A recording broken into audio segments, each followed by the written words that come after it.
ದೂರಿನ ಮೇಲೆ ದೂರನ್ನ ನೀಡೋದ್ರ ಮುಖಾಂತರ ಸಿಎಂ ಸಿದ್ದರಾಮಯ್ಯನವರಿಗೆ ಭಾರೀ ತಲೆನೋವನ್ನ ತಂದೊಡ್ತಾ ಇದ್ದಾರೆ ಟಿಜೆ ಅಬ್ರಾಹಂ ಅವರು. ಸಿಎಂ ಪತ್ನಿಗೆ ನೀಡಿರುವಂತಹ ನಿವೇಶನ ವಾಪಸ್ ಪಡೆಯುವಂತೆ ಆಯುಕ್ತರಿಗೆ ಮನವಿಯನ್ನ ಮಾಡಿದ್ರು. ಅದಾದ ನಂತರ ರಾಜ್ಯಪಾಲ ತಾವರ್ ಚಂದ್ ಗೆಹ್ಲೋಟ್ ಅವರಿಗೆ ಈಗ ಎರಡನೇ ಬಾರಿಗೆ ದೂರನ್ನ ಸಲ್ಲಿಸಿದ್ದಾರೆ.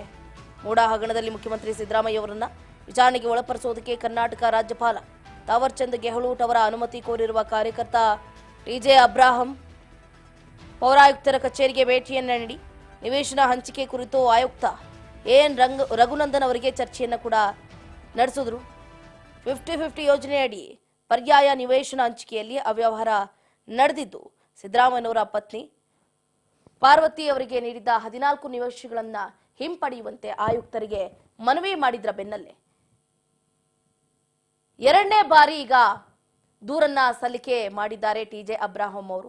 ಒಟ್ಟಾರೆಯಾಗಿ ಬಹಳ ಸೀರಿಯಸ್ ಪ್ರಕರಣ ಅಂತಾನೆ ಹೇಳ್ಬೋದು. ಇದರ ಬಗ್ಗೆ ಹೇಳಿಕೆಯನ್ನ ಕೊಟ್ಟಿದ್ದಾರೆ. ಏನ್ ಹೇಳಿದ್ರು ಕೇಳ್ತಾ ಹೋಗೋಣ. ಇದು ತಪ್ಪಿದೆ ಅದು ತಪ್ಪಿದೆ ಅಂತ ಯಾವುದನ್ನು ಹೇಳದೆ 3 ಗಂಟೆ ಕಾಲ ಕ್ಯಾಬಿನೆಟ್ ನಡೆಸಿ ನಮ್ದೇನು ತಪ್ಪಿಲ್ಲ, ಗವರ್ನರ್ ನೋಟಿಸ್ ಕೊಟ್ಟಿರೋದು ತಪ್ಪು, ಗವರ್ನರ್ ನೋಟಿಸ್ ಕೊಟ್ಟಿರೋದು ತಪ್ಪು ಅಂತ ಹೇಳಿ ಕ್ಯಾಬಿನೆಟ್ ನಿರ್ಣಯ ತಗೊಂಡು ಅದ್ರ ಜೊತೆಗೆ ಏನು ಮಾಡ್ತಾರೆ ಇವ್ರ ಡಿಫೆನ್ಸು ಅಲ್ಲಿ ಹೇಳಿರೋದು ತಪ್ಪು ಅಂತಲ್ಲ,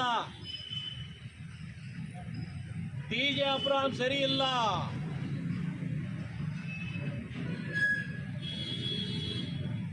ಟಿಜೆ ಅಬ್ರಾಹಂ ಸರಿ ಇಲ್ಲ, ಅಲ್ಲಿ ಹೇಳಿರೋದೆಲ್ಲ ಸರಿ ಐತೆ, ಟಿಜೆ ಅಬ್ರಾಹಂ ಸರಿ ಇಲ್ಲ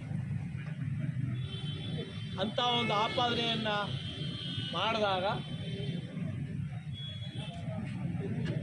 ಇದು ಸಾಮಾನ್ಯವಾಗಿ ಯಾರಿಗೆ ಆದರೂ ಡೌಟ್ ಬರ್ತದೆ. ಆ ಡೌಟನ್ನು ಕ್ಲಾರಿಫೈ ಮಾಡೋ ಮೀಟಿಂಗ್ ನಡೀತೀಗ. ಸ್ಪಷ್ಟವಾಗಿ ಅವರಿಗೆ ಗೋಚರ ಆಗೋ ರೀತಿಯಲ್ಲಿ ನನ್ನ ಮೇಲೆ ಏನೇನು ಆರೋಪ ಮಾಡಿದಾರೋ ಅದಕ್ಕೆಲ್ಲ ಉತ್ತರ ಕೊಟ್ಟು ಅವರಿಗೆ ಕನ್ವಿನ್ಸ್ ಆಗಿದೆ ಅಂತ ನಾನು ಕನ್ವಿನ್ಸ್ ಆಗಿದ್ದೀನಿ, ಅವರು ಕನ್ವಿನ್ಸ್ ಆಗಿದ್ದಾರೆ ಅಂತ ಹೇಳಿದ್ಮೇಲೆ ಮುಂದಿನ ಹೆಜ್ಜೆ ಏನು ತಗೋಬೋದು ಅನ್ನೋದು ಕುತೂಹಲ.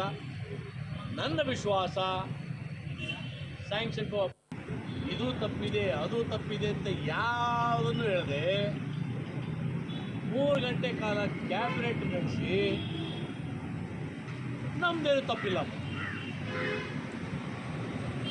ಗವರ್ನರ್ ನೋಟಿಸ್ ಕೊಟ್ಟಿರೋದು ತಪ್ಪು, ಗವರ್ನರ್ ನೋಟಿಸ್ ಕೊಟ್ಟಿರೋದು ತಪ್ಪು ಅಂತ ಹೇಳಿ ಕ್ಯಾಬಿನೆಟ್ ನಿರ್ಣಯ ತಗೊಂಡು ಅದ್ರ ಜೊತೆಗೆ ಏನು ಮಾಡ್ತಾರೆ ಇವ್ರ ಡಿಫೆನ್ಸು ಅಲ್ಲಿ ಹೇಳಿರೋದು ತಪ್ಪು ಅಂತಲ್ಲ. ಗಮನಿಸ್ತಾ ಇದ್ದೀರಾ, ರಾಜ್ಯಪಾಲರು ಪ್ರಾಸಿಕ್ಯೂಷನ್ ಕೊಡುವ ವಿಶ್ವಾಸ ಇದೆ. ರಾಜ್ಯಪಾಲರ ಭೇಟಿ ಬಳಿಕ ಟಿಜೆ ಅಬ್ರಾಹಂ ಅವರು ಹೇಳಿಕೆಯನ್ನು ಕೊಟ್ಟಿರುವಂತದ್ದು. ನಾನು ಹಾಕಿದಂತಹ ಪ್ರಾಸಿಕ್ಯೂಷನ್ ಮೇಲೆ ನೋಟಿಸ್ ಕೊಟ್ಟಿದ್ರು. ಕ್ಯಾಬಿನೆಟ್ ನಲ್ಲಿ ರಾಜ್ಯಪಾಲರ ನೋಟಿಸ್ ತಪ್ಪು ಅಂತಾರೆ, ಆರೋಪವನ್ನ ಮಾಡ್ತಾರೆ. ಅದೆಷ್ಟು ಮಟ್ಟಿಗೆ ಸರಿ?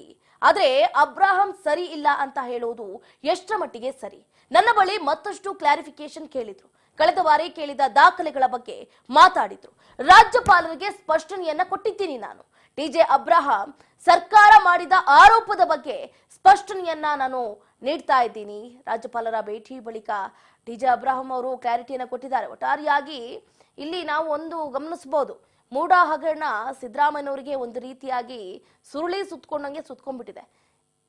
ಯಾವುದೇ ಕಾರಣಕ್ಕೂ ಕೂಡ ಟಿಜೆ ಅಬ್ರಾಹಂ ಆಗಿರ್ಬೋದು, ಒಂದಷ್ಟು ಸಾಮಾಜಿಕ ಹೋರಾಟಗಾರರು, ಕಾರ್ಯಕರ್ತರು ಮುಖ್ಯಮಂತ್ರಿ ಸಿದ್ದರಾಮಯ್ಯನವರ ವಿರುದ್ಧವಾಗಿ ಪದೇ ವಾಗ್ದಾಳಿಯನ್ನ ನಡೆಸೋದ್ರ ಮುಖಾಂತರ ಮತ್ತೊಂದು ದೂರನ್ನು ಕೂಡ ನೀಡ್ತಾ ಇದ್ದಾರೆ.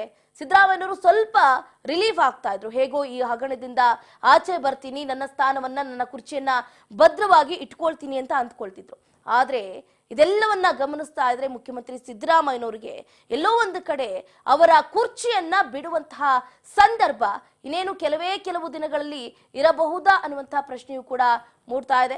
ನೋಡೋಣ. ಹಾಗಾದ್ರೆ ಈಗಾಗಲೇ ರಾಜಭವನಕ್ಕೆ ಸಾಮಾಜಿಕ ಕಾರ್ಯಕರ್ತ ಟಿಜೆ ಅಬ್ರಾಹಂ ಅವರು ಎರಡನೇ ಬಾರಿ ದೂರನ್ನ ಸಲ್ಲಿಕೆ ಮಾಡಿದ್ದಾರೆ. ಮುಖ್ಯಮಂತ್ರಿ ಸಿದ್ದರಾಮಯ್ಯನವರು ಇದರಲ್ಲಿ ಭಾಗಿಯಾಗಿದ್ದಾರೆ. There is no doubt at all. ಯಾಕೆ ಅವರನ್ನ ರಕ್ಷಣೆ ಮಾಡುವಂತ ಕೆಲಸಕ್ಕೆ ಮುಂದಾಗ್ತಾ ಇದ್ದೀರಾ? ಅವರು ಒಂದಲ್ಲ ಎರಡಲ್ಲ 4,000 ಕೋಟಿಯಷ್ಟು ಹಗರಣ ಮಾಡಿದ್ದಾರೆ. ಅಂತವ್ರನ್ನ ಕಾಪಾಡೋದಕ್ಕೆ ಯಾಕೆ ಮುಂದಾಗ್ತಾ ಇದ್ದೀರಾ?